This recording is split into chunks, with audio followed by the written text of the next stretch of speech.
नमस्कार मित्रों, ज्ञान अड्डा के YouTube चैनल पर आप सभी का स्वागत है।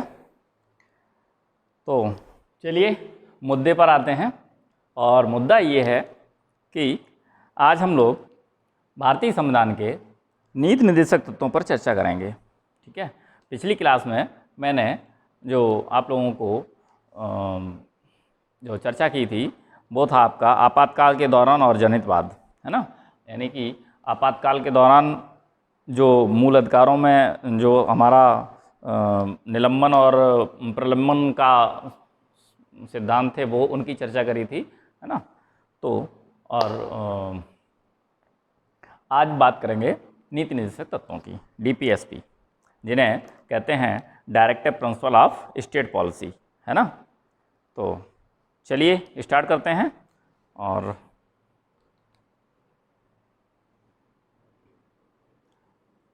बात करते हैं नीति निर्देशक तत्व।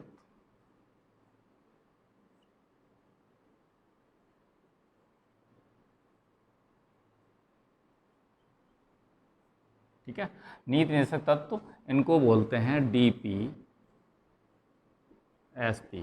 यानी कि डायरेक्ट प्रिंसिपल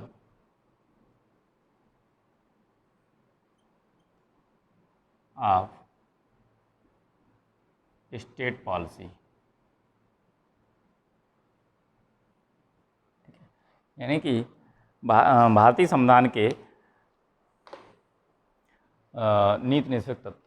ठीक है, तो और ये हैं आपके अनुच्छेद 36 से 51 तक डायरेक्टिव होता है ये, है।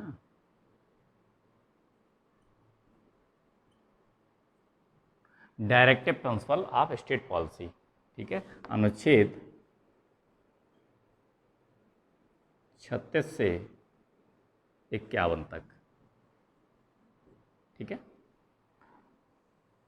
तो आज हम बात करेंगे संविधान के नीति निर्देशक तत्व के, और ये संविधान के नीति निर्देशक तत्व जो है संविधान के भाग 4 में वर्णित हैं। ठीक है, ये किसमें वर्णित हैं? भाग 4। ठीक है, यानी भाग 4 में ये वर्णित हैं। संविधान के, भारतीय संविधान के भाग 4 में वर्णित नीति निर्देशक तत्व जिन्हें कहते हैं DPSP, directive principle of state policy. ठीक है, यानी कि अनुच्छेद 36 से 51 तक जो हैं वो हमारे नीति निर्देशक तत्व हैं। ठीक है, तो लिखेंगे अनुच्छेद 36 में क्या है। ठीक है,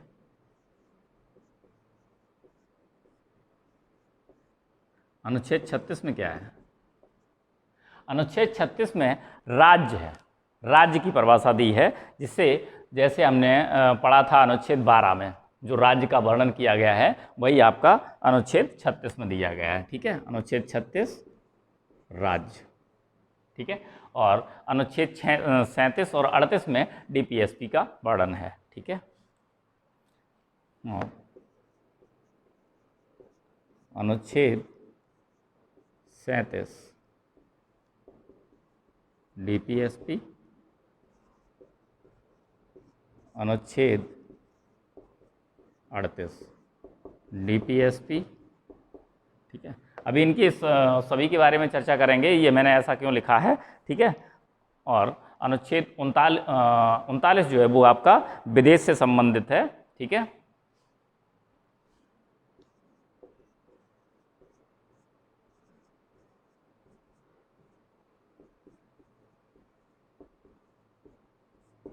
ठीक है, और अनुच्छेद 40 से 51 तक जो है आपका वो नीतियों से संबंधित है। ठीक है, नीतियां हैं इसमें। किसकी नीतियां हैं? डीपीएसपी की नीतियां। ठीक है, जिन्हें हम लोग योजनाएं भी कहते हैं, नीतियों या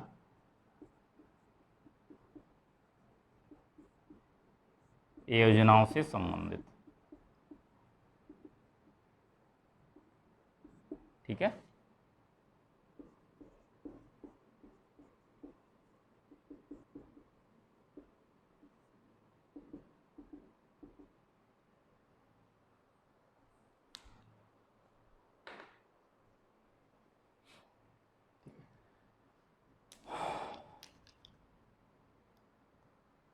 अच्छा, इसमें एक चीज़ भूल गए हैं, अनुच्छेद 39A भी इसमें शामिल है। तो अनुच्छेद 39A से 51 तक हैं नीतियों और योजनाओं से संबंध रखते हैं। ठीक है, तो अब हम हेडिंग डालेंगे अनुच्छेद 36। ठीक है, तो अनुच्छेद 36 के बारे में पढ़ेंगे।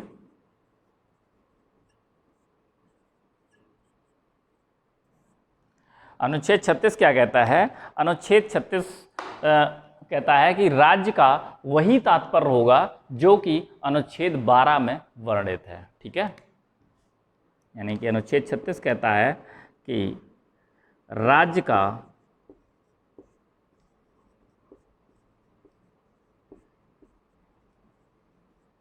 वही अर्थ होगा जो अनुच्छेद 12 में वर्णित है। ठीक है, और अनुच्छेद 12 में क्या वर्णित है? राज्य के बारे में वर्णित है कि राज्य कैसा होगा, राज्य कितना होगा, राज्य का कहाँ तक होगा, उसके बारे में अनुच्छेद 12 में दिया हुआ है। तो जो अनुच्छेद 12 में वर्णित है वही यहाँ पर अनुच्छेद 36 का वही अर्थ होगा। ठीक है, तो अनुच्छेद 36 में राज्य की परिभाषा दी गई है। तो आप यहाँ से समझिए कि राज्य की परिभाषा दो जगह मिलती है आपको, एक तो अनुच्छेद 36 में और एक अनुच्छेद 12 में। ठीक है, अनुच्छेद 12 और अनुच्छेद 36 राज्य से संबंधित अनुच्छेद हैं। ठीक है, और अनुच्छेद 37, अब बात करते हैं अनुच्छेद 37 का।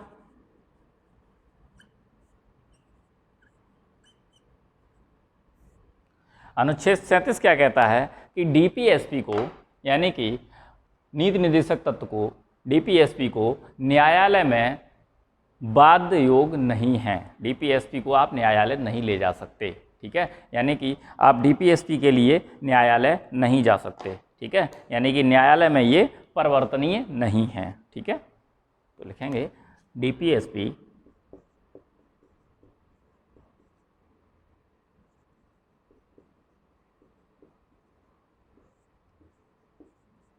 न्यायालय में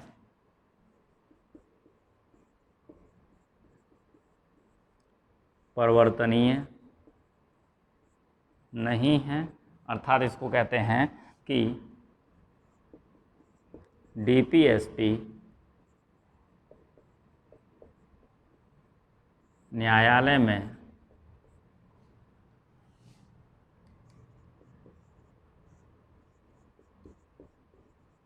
वाद योग नहीं है।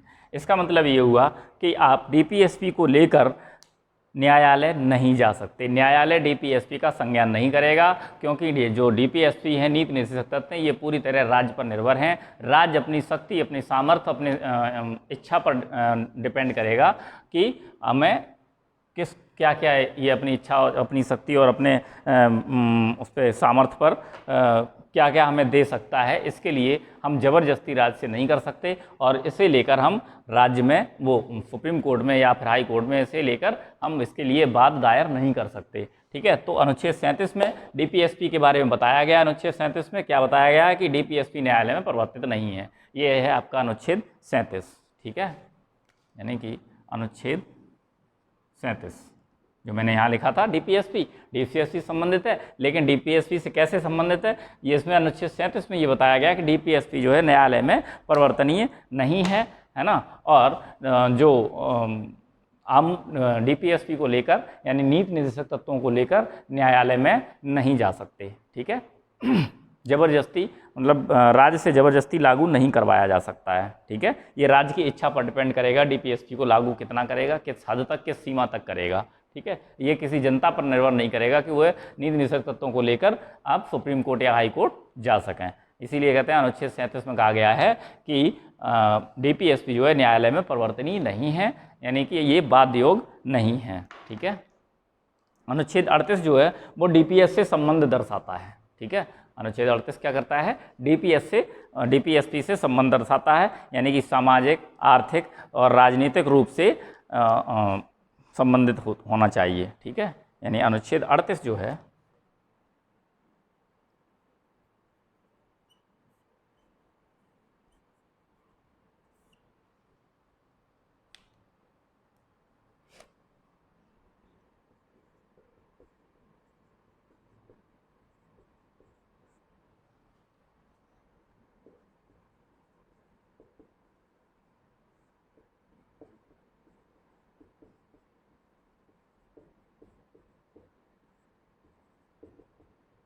और संबंध कैसे होने चाहिए? डीपीएसपी से संबंधों को दर्शाता है अनुच्छेद 38, और संबंध कैसे होने चाहिए? सामाजिक, ठीक है, आर्थिक और राजनीतिक।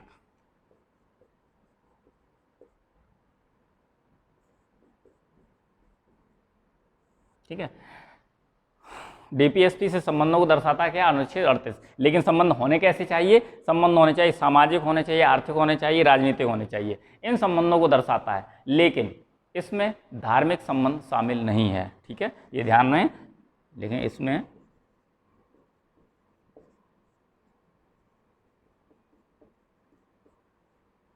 धार्मिक संबंध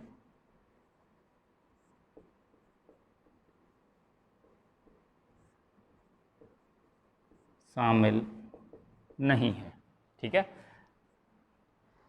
विशेष चीज से ये बात ध्यान रखें कि इसमें आपका धार्मिक संबंध शामिल नहीं है। ये बात ध्यान रहे, क्योंकि क्वेश्चन यहीं से बनता है।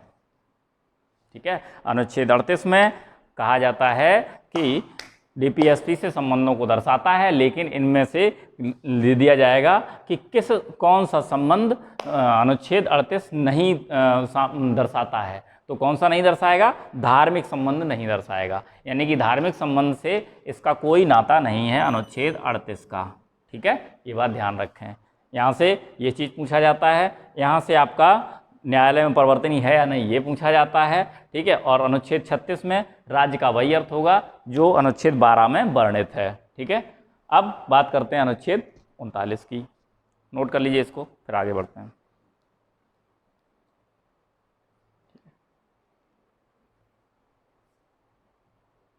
और जो आपका राजनीतिक धार्मिक संबंध शामिल नहीं है, इसके तहत इन तीनों को लेकर, यानी सामाजिक, आर्थिक और राजनीतिक, इन तीनों को लेकर क्या दर्शाता है? आपका लोक कल्याणकारी राज्य। ठीक है, तो इन तीनों को लेकर ये लोक कल्याणकारी राज्य की कल्पना करता है। ठीक है, तो इनका उद्देश्य जो है,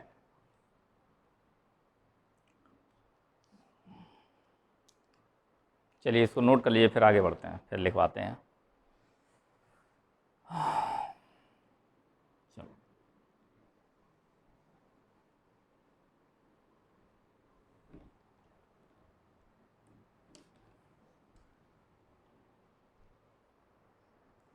इसी में अनुच्छेद 38 में लिखेंगे कि अनुच्छेद 38 का उद्देश्य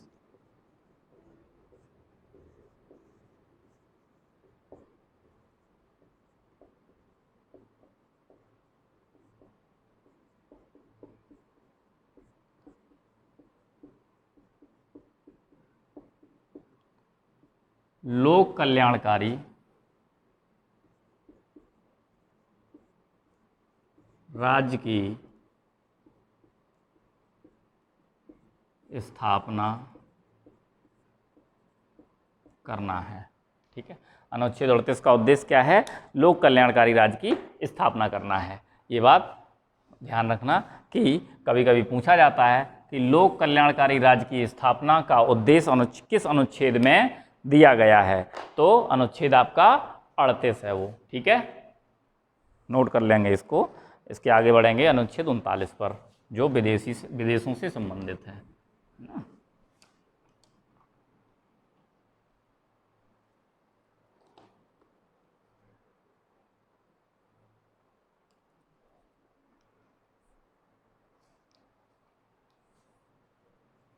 तो अनुच्छेद 39 क्या कहता है? महत्वपूर्ण अनुच्छेद 39, इनमें 3 क्वेश्चन बनते हैं अनुच्छेद 39 से, वो मैं अभी आप लोगों को समझा दे रहा हूँ।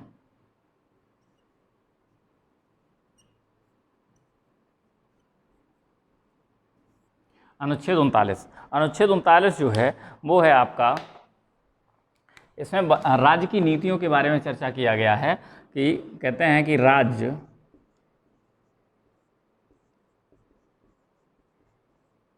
अपनी नीतियों को इस प्रकार लागू करेगा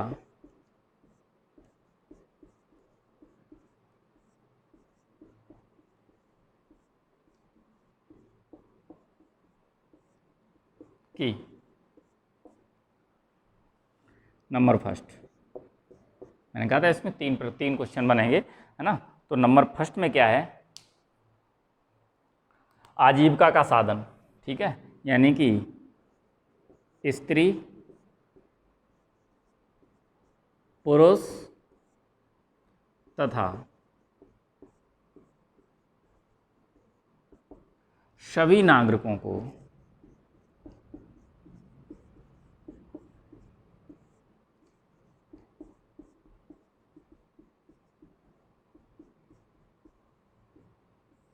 आजीविका का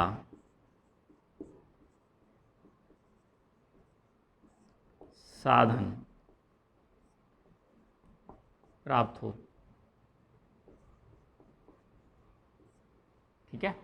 यानी पहली बात ये कह रहा है अनुच्छेद 39 कि स्त्री पुरुष और बच्चों मतलब सभी नागरिकों को आजीविका का साधन प्राप्त हो, ऐसी व्यवस्था राज्य करेगा, है ना।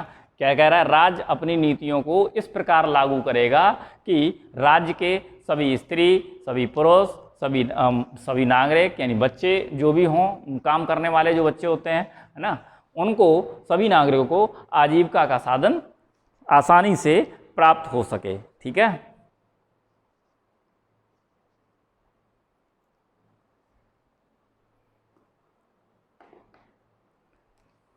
ठीक है, तो ये आपका आजीविका का साधन, पहली बात तो आपकी आजीविका का साधन, ठीक है। दूसरे में बात करेगा सामूहिक हित की बात करेगा, ठीक है। यानी कि सेकेंड पॉइंट जो होगा इसका,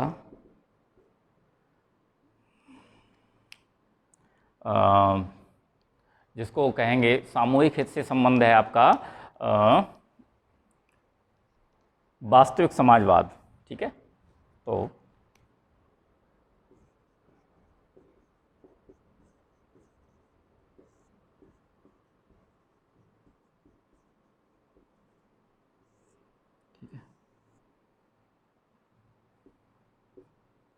यानी अर्थात इसका मतलब ये हुआ कि राज्य जो अपनी नीतियों की लागू करेगा, जिससे क्या होगा कि भौतिक संसाधनों पर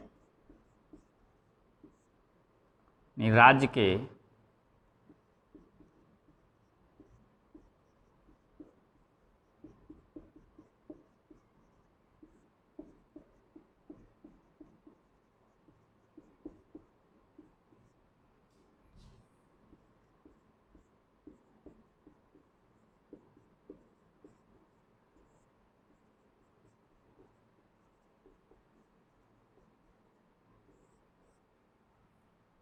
राज्य के भौतिक संसाधनों पर सामूहिक उत्तरदायित्व बना रहे,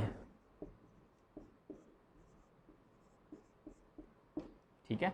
यानी कि जिसको कहते हैं वास्तविक समाजवाद, यानी जो राज्य में जितने भी भौतिक संसाधन हैं उन पर सभी नागरिकों का बराबर का सामूहिक उत्तरदायित्व, बराबर का उत्तरदायित्व बना रहे, जिसको कहते हैं आपका वास्तविक समाजवाद। कोई किसी से किसी प्रकार का भेदभाव नहीं होना चाहिए, ठीक है। तीसरी बात करता है, वास्तविक समाजवाद की बात हो गई, उसके बाद आता है आपका जो अवैध संकेंद्रण की व्यवस्था ना हो, ठीक है। तो जैसे कहेंगे आप जो आपके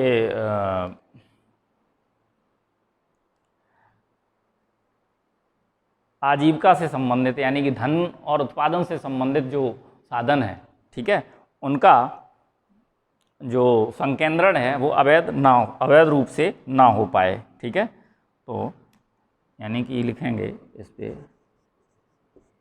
धन एवं उत्पादन के साधन का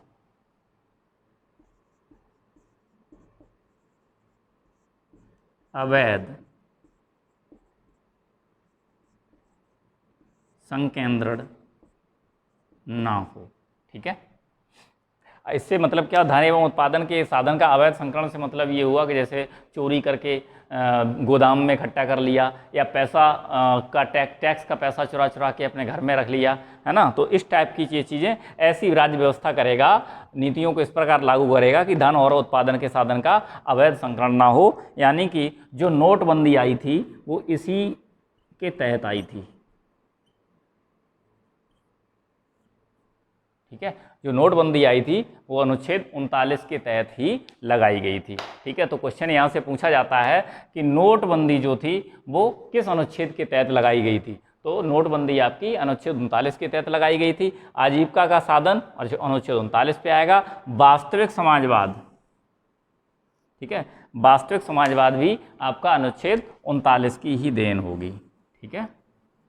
वास्तविक समाजवाद आपका अनुच्छेद 39, आजीविका का साधन अनुच्छेद 39, और नोटबंदी यानी कि अवैध रूप से धन और उत्पादन के साधनों का संकेंद्रण ना हो, ठीक है। तो वो भी आपका आएगा ये अनुच्छेद 39 के तहत। और चौथा जो इसमें आएगा वो आएगा आपका स्त्री एवं पुरुष दोनों को समान कार्य के लिए समान वेतन, ठीक है।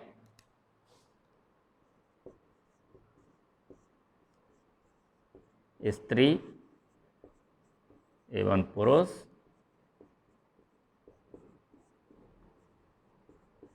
दोनों के लिए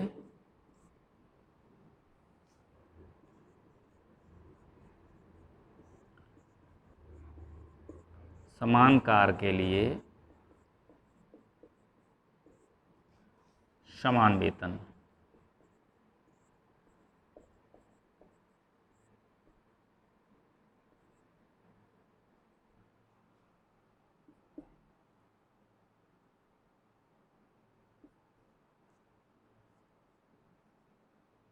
ठीक है। ये भी आपका अनुच्छेद 39 में ही बात किया गया है। क्या किया गया है? समान कार्य के लिए समान वेतन की अवधारणा आपकी अनुच्छेद 39 से ली गई है स्त्री और पुरुष को, ठीक है। ये आपका इम्पॉर्टेंट है, ठीक है। कई बार पूछा गया है कि समान कार्य के लिए समान वेतन किस अनुच्छेद से लिया जाता है। तो समान कार्य के लिए समान वेतन का जो कॉन्सेप्ट लिया गया है वो लिया गया आपका अनुच्छेद 39 से, ठीक है। तो अनुच्छेद 39 तक आपका क्लियर हो गया। चलिए अब बात करते हैं अनुच्छेद 40 की। वो अभी तो एक अनुच्छेद 39A भी बचा पड़ा है, और अनुच्छेद 39 जो है वो आपका ग्राम और नगर पंचायतों से संबंधित है, ठीक है। इसको नोट कर लीजिए, फिर आगे बढ़ते हैं।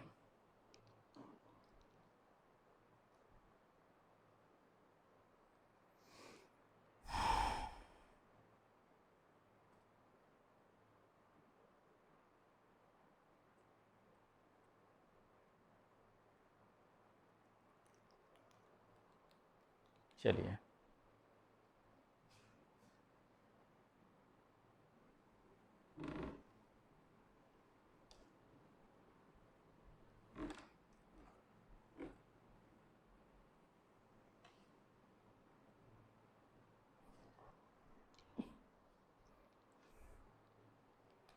अब बात करेंगे अनुच्छेद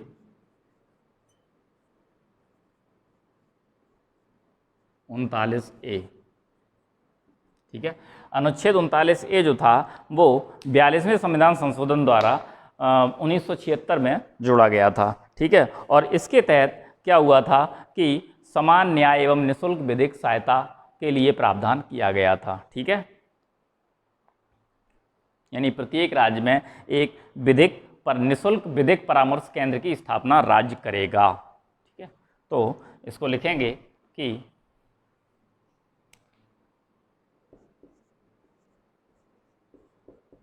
42वें संविधान संशोधन 1976 के द्वारा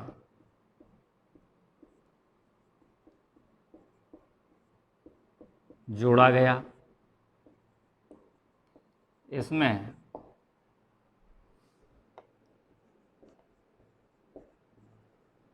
प्रत्येक नागरिक को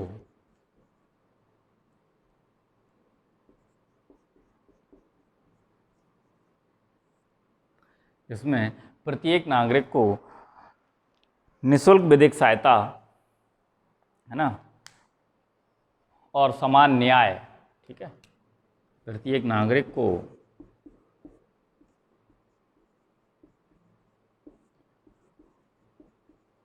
समान न्याय एवं निःशुल्क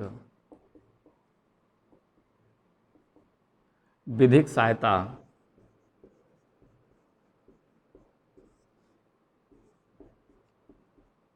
राज्य प्रदान करेगा, ठीक है। यानी कि इसमें समान न्याय और निःशुल्क विधिक सहायता का कॉन्सेप्ट दिया गया है अनुच्छेद 39A में, जो कि आपका जोड़ा गया है अनुच्छेद वो 42वें संविधान संशोधन 1976 के द्वारा। और इसके तहत राज्य जो है, प्रत्येक राज्य निःशुल्क, इसके तहत क्या करेगा, राज्य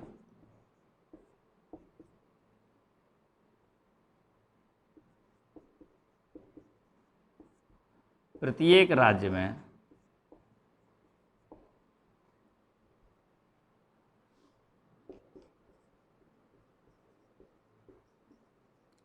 निःशुल्क विधिक सहायता केंद्र खोलेगा, ठीक है। यानी प्रत्येक राज्य में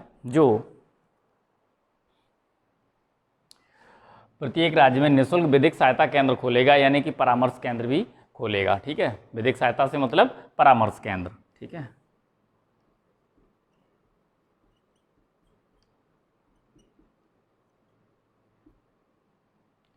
यानी कि प्रत्येक राज्य में एक निःशुल्क विधिक परामर्श केंद्र या निःशुल्क विधिक सहायता केंद्र खोला जाएगा, किसके द्वारा, राज्य के द्वारा, ठीक है। तो ये था आपका अनुच्छेद 39। अब अनुच्छेद 40 की बात करें तो अनुच्छेद 40 जो है वो आपका ग्राम पंचायत और नगर पालिकाओं की स्वायत्तता से संबंधित है। स्वायत्तता से मतलब है कि आत्मनिर्भरता जिसे कहेंगे, निर्णय लेने की स्वयं की क्षमता जिसे बोलते हैं, ठीक है। तो नोट कर लीजिए इसको, फिर आगे बढ़ते हैं।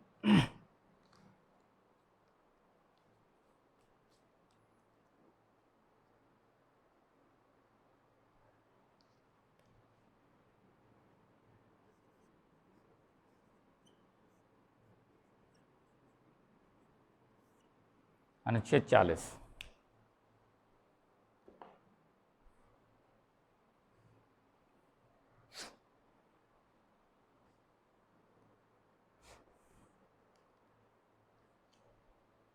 काम करें, बड़ा है थोड़ा, एक नहीं ले लेते हैं,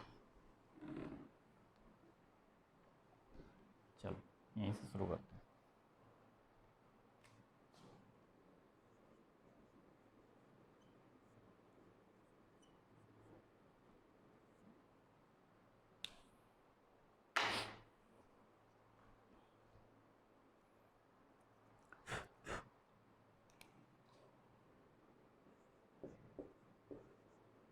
राज्य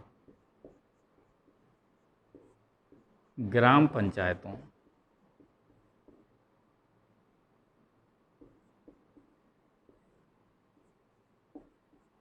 के गठन हेतु कदम उठाएगा तथा उन्हें स्वायत्तता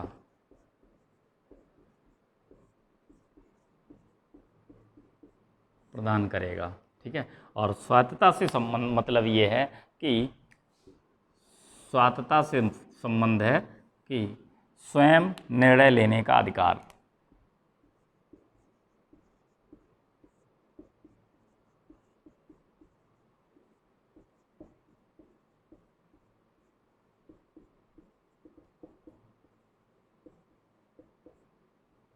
ठीक है।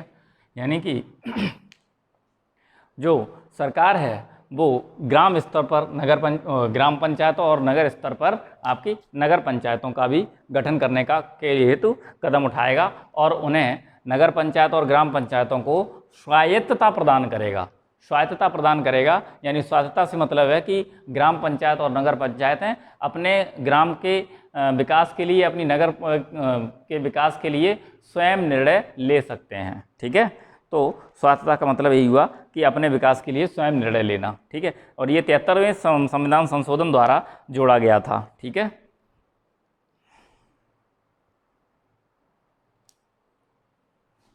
इसी में आगे लिखेंगे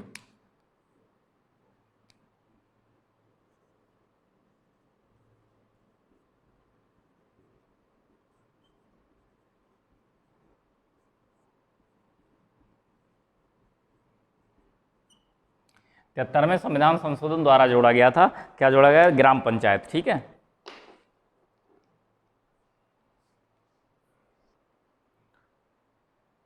हाँ, 73वें संविधान संशोधन में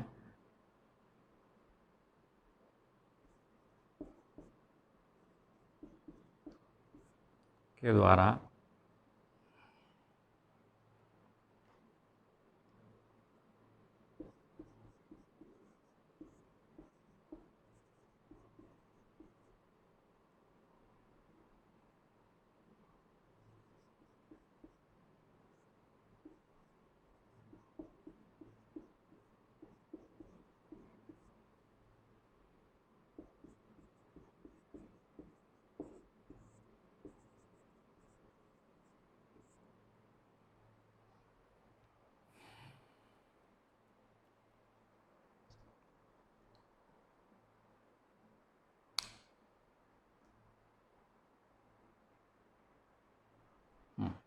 ठीक है 9 जोड़ा गया, जिसमें अनुच्छेद 243 से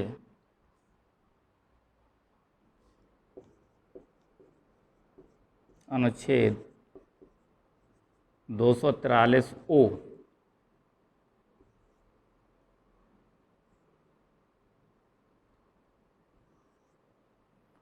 अनुच्छेद 243 से 243 ओ तक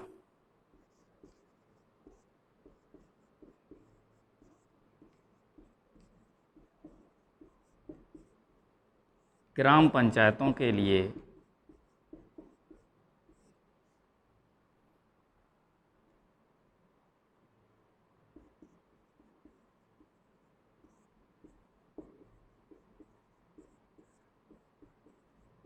नियम बनाए गए। ठीक है, और इसी संशोधन के तहत आपके अगला संशोधन जो हुआ वो है आपका 74वां संविधान संशोधन। ठीक है,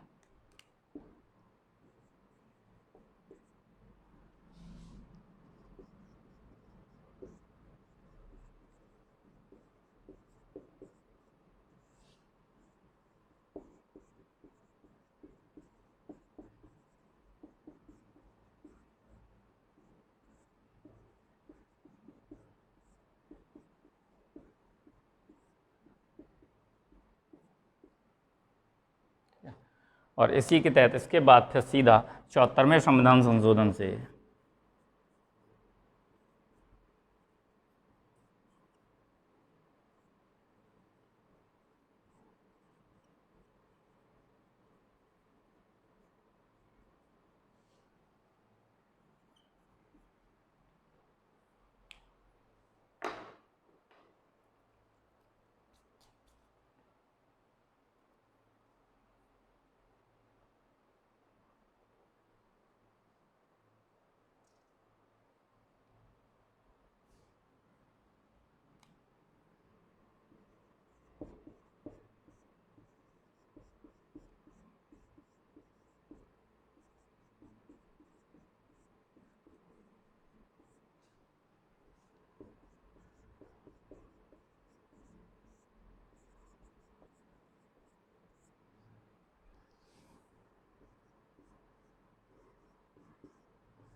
तो अनुच्छेद 40 के तहत 2 संशोधन जोड़े गए थे, ठीक है।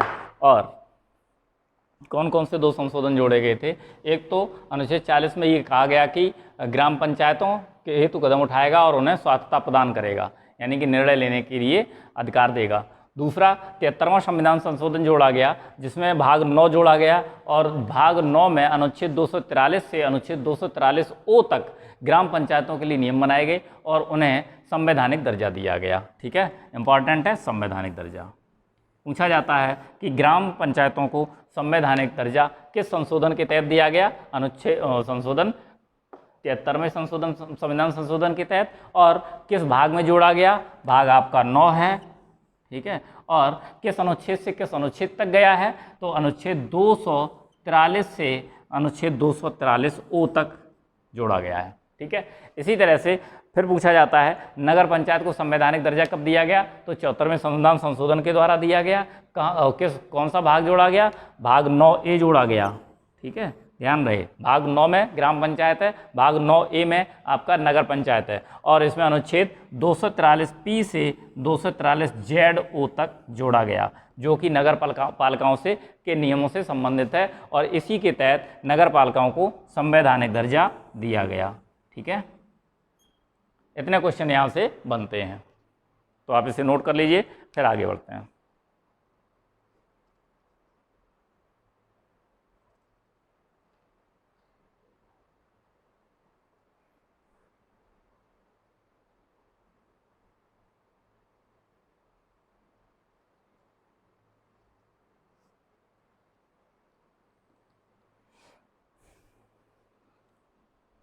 चलिए आगे बढ़ें।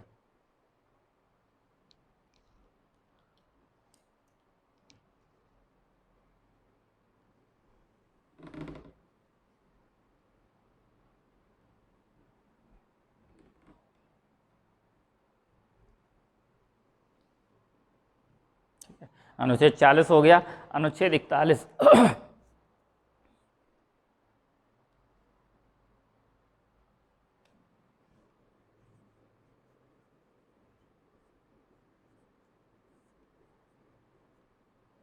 डीपीएसपी सही से ध्यान से पढ़ना, इसमें से एक क्वेश्चन जरूर आता है। 36 से 51 तक में एक क्वेश्चन आपको जरूर मिल जाएगा हर कंपटीशन में लगभग, ठीक है। तो अनुच्छेद 41 कहता है कि राज्य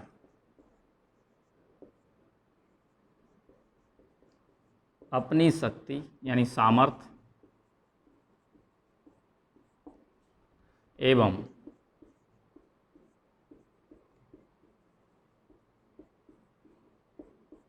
साधनों की सीमा के भीतर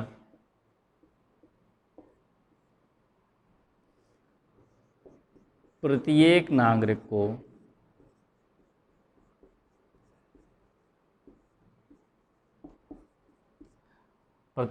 को क्या करेगा?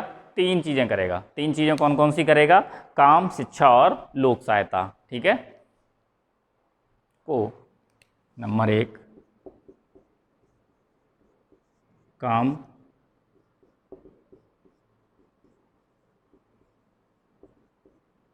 शिक्षा और लोक सहायता, ठीक है। ये 3 जो सुविधाएं हैं वो प्रदान करेगा, ठीक है।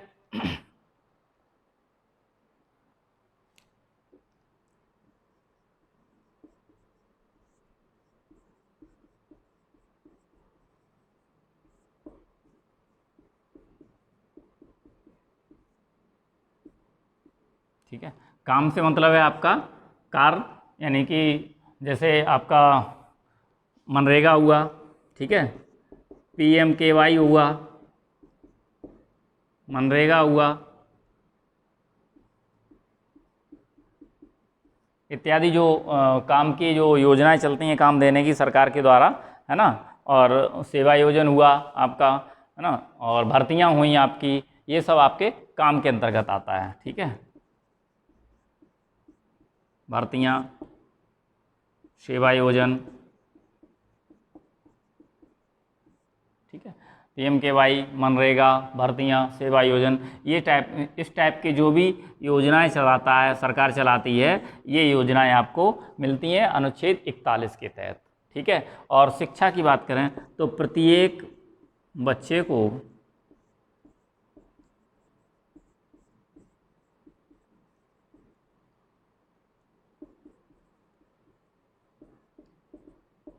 शिक्षा उपलब्ध कराएगा।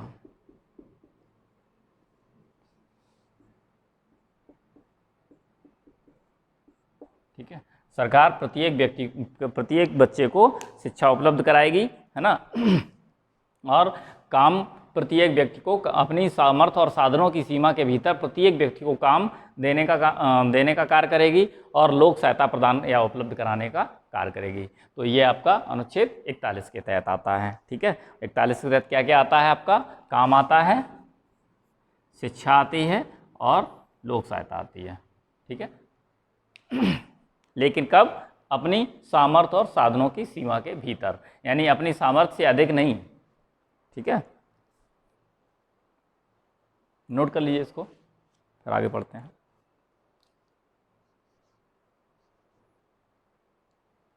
चलिए अनुच्छेद 42 की बात करते हैं।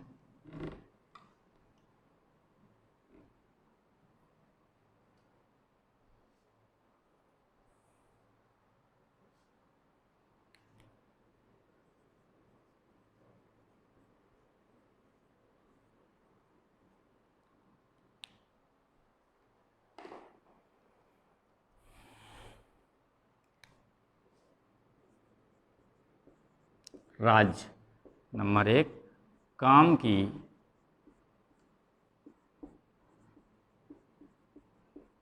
न्याय संगतता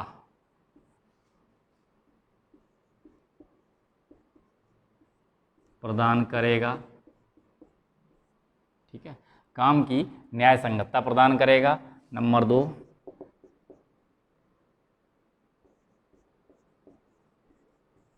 प्रसूति सहायता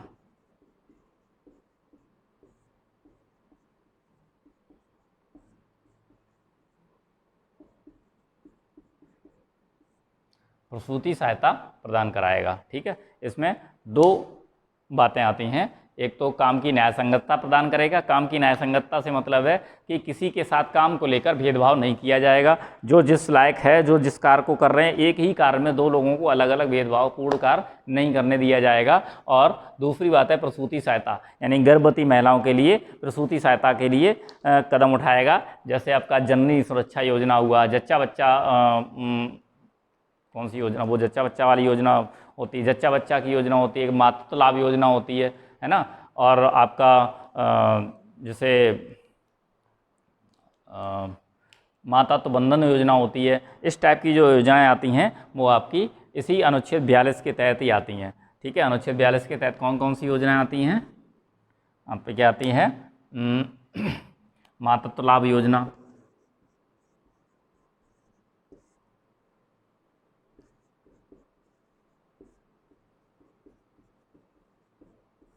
ठीक है, जच्चा बच्चा,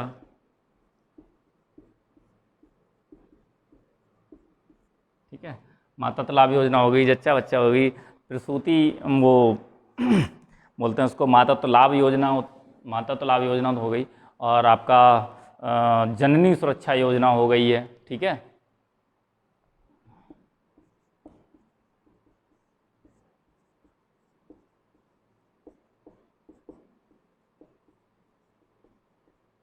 जननी सुरक्षा योजना हो गई। तो इस टाइप की जो योजनाएं चलाती है सरकार, उनको आपका उसका लाभ मिलता है। एक आपका मातृत्व बंधन योजना हो गई। ठीक है।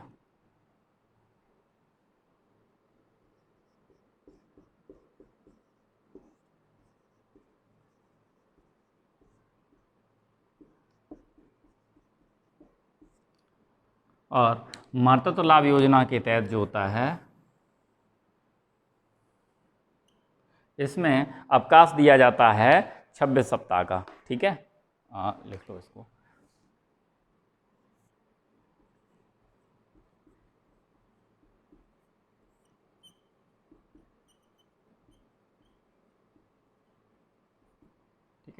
यानी कि मातृत्व लाभ योजना के तहत 26 सप्ताह का प्रत्येक गर्भवती स्त्री को 26 सप्ताह का अवकाश दिया जाता है, वो भी आपका बिना वेतन काटे। ठीक है, तो मातृत्व लाभ योजना का 26 सप्ताह का जच्चा बच्चा का अवकाश मिलता है, जननी सुरक्षा योजना के तहत अवकाश मिलता है, मातृत्व बंधन योजना के तहत अवकाश मिलता है। तो इस टाइप के जो अवकाश मिलते हैं वो आपके अनुच्छेद 42 के तहत मिलते हैं। ठीक है,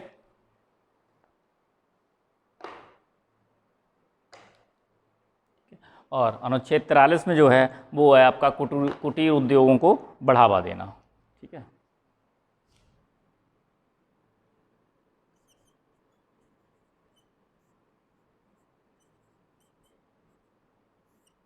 अनुच्छेद 43 में बात करता है कि राज्य जो है कर्मकारों की निर्वाह मजदूरी के तहत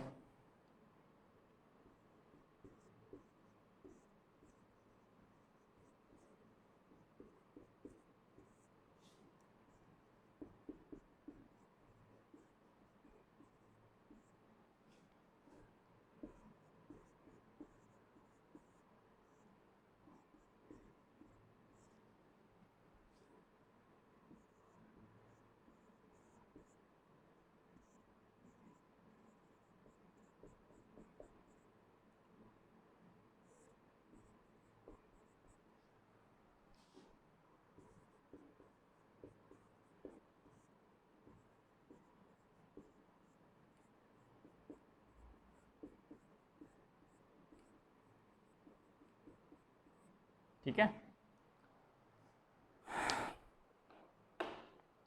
तो अनुच्छेद 43 में क्या है कि निर्वाह मजदूरी और कुटीर उद्योगों को बढ़ावा। ठीक है, क्वेश्चन यहाँ से बनेगा कि कुटीर उद्योगों को बढ़ावा, सरकार कुटीर उद्योगों को बढ़ावा किस अनुच्छेद के तहत देती है? तो सरकार जो है कुटीर उद्योगों को बढ़ावा जो देती है वो देती है आपकी अनुच्छेद 43 के तहत। ठीक है, और निर्वाह मजदूरी से मतलब ये है कि ऐसी मजदूरी कि जिससे उसका एक शिष्ट जीवन, एक सम्मान तरीके से जीवन जी सके, इतनी मजदूरी एक मजदूर को मिलनी चाहिए। ठीक है, इसलिए इसके लिए राज्य कदम उठाएगा। ठीक है, तो आज अनुच्छेद 43 तक ही सही, इसके आगे की चर्चा कल कंटिन्यू करेंगे। तब तक के लिए आप लोगों का बहुत बहुत धन्यवाद।